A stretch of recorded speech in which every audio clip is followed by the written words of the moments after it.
జాతీయ రైతు దినోత్సవాన్ని గత కొన్ని సంవత్సరాలుగా మన భారతదేశంలో జరుపుకుంటూ ఉన్నాము. భారతదేశానికి 5వ ప్రధానమంత్రి అయిన చరణ్ సింగ్ జన్మదినోత్సవానికి గుర్తింపుగా ఈరోజు దేశవ్యాప్తంగా రైతు దినోత్సవాన్ని జరుపుకుంటున్నాము. దాంట్లో భాగంగా మనము మన గుత్తి మండలంలో ఈరోజు ఈ రైతు దినోత్సవాన్ని రైతుల సమక్షంలో లేదంటే రైతు నాయకుల సమక్షంలో మనం జరుపుతూ ఉన్నాము. దీనికి ప్రధానంగా మనం అడుగుతా ఉండేది ఏమంటే రైతుల్ని ఆదుకోవాలి, లేదంటే వాళ్ళకి గిట్టుబాటు ధరలు ఇవ్వాలి, రైతులకు సంబంధించిన సబ్సిడీలు కావచ్చు, ఇన్పుట్ సబ్సిడీలు కావచ్చు, ఇన్సూరెన్స్లు కానీ ఇవ్వాలని చెప్పి ప్రతి సంవత్సరము మేము కోరుతా ఉన్నాము.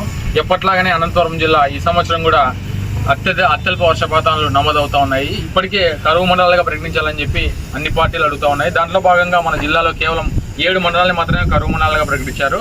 అన్ని మండలాల్ని కరువు మండలాలుగా ప్రకటిస్తే రైతులకు ఇచ్చే ఇన్సూరెన్స్లు కావచ్చు, ఇన్పుట్ సబ్సిడీలు కావచ్చు, ఇలాంటివి ఎక్కువగా ఇచ్చేకి అవకాశం ఉంటుంది. కాబట్టి కేంద్ర రాష్ట్ర ప్రభుత్వాలకి మేము ఈ రైతు దినోత్సవం సందర్భంగా మనవి చేస్తున్నది ఏమంటే అందరికీ ఇన్సూరెన్సులు ప్రభుత్వమే చెల్లించి వాళ్ళందరికీ పూర్తి స్థాయిలో ఇన్సూరెన్సులు ఇచ్చి ఇన్పుట్ సబ్సిడీలు ఇచ్చి ఇస్తామన్నటువంటి రైతు భరోసాలు అందరికీ రైతులకు అందజేయాలని చెప్పి ఈ సందర్భంగా కోరుతా ఉన్నాము. దీంతోపాటు మీరు ఇచ్చినటువంటి హామీలతో పాటు ఇంకా రైతులకు అదనంగా ఎకరాకు ఒక 30,000 రూపాయల నష్టపరిహారాన్ని కూడా ఇస్తే రైతులకు చేదోడుగా ఉంటుంది. ఎందుకంటే వ్యవసాయం చేసే వాళ్ళు పూర్తి స్థాయిలో కనుమరుగవుతూ ఉన్నారు. క్రమంగా పల్లెల్ని గమనిస్తే అందరూ ఏదో ఒక పని చేస్తే బతుకుతున్నారు తప్పితే వ్యవసాయాన్ని మరుగున పడిపోతా ఉంది. ఇప్పుడున్న జనరేషన్స్లో అందరూ చదువుకొని ఉద్యోగాలు వెంట పోతున్నారు తప్పితే రైతులు పండించే చివరి దశకు చేరుకుంది. ఎందుకంటే ఇప్పుడున్నటువంటి రైతులు మాత్రమే భవిష్యత్తులో ఉంటారో లేదంటే వారి పిల్లలు అలాంటి వాళ్ళందరము వ్యవసాయం అంటే పూర్తి స్థాయిలో పక్కకు పెట్టి వేరే వృత్తులు ఎన్నుకోవాల్సిన పరిస్థితి ఈరోజు వచ్చింది. కాబట్టి ప్రభుత్వమే దగ్గరుండి రైతులందరికీ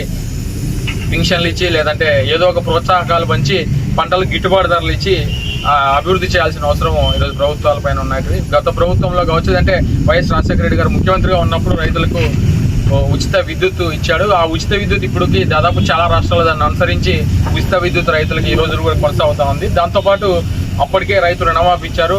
మన తెలంగాణలో కూడా అదే పద్ధతిలో రైతులు రుణమాఫీ కొనసాగుతూ ఉంది. కాబట్టి రైతులకి ఏ ప్రభుత్వాలు ఎవరు మంచి చేసినా వాళ్ళందరినీ మేము గుర్తుపెట్టుకున్నాం. కాబట్టి రైతుల కోసము మరిన్ని కార్యక్రమాలు అందరూ చేయాల్సిన అవసరము బాధ్యత మన మీద ఉందని చెప్పి ఈ రైతు దినోత్సవం సందర్భంగా మేమందరం కోరుకుంటా ఉన్నాం.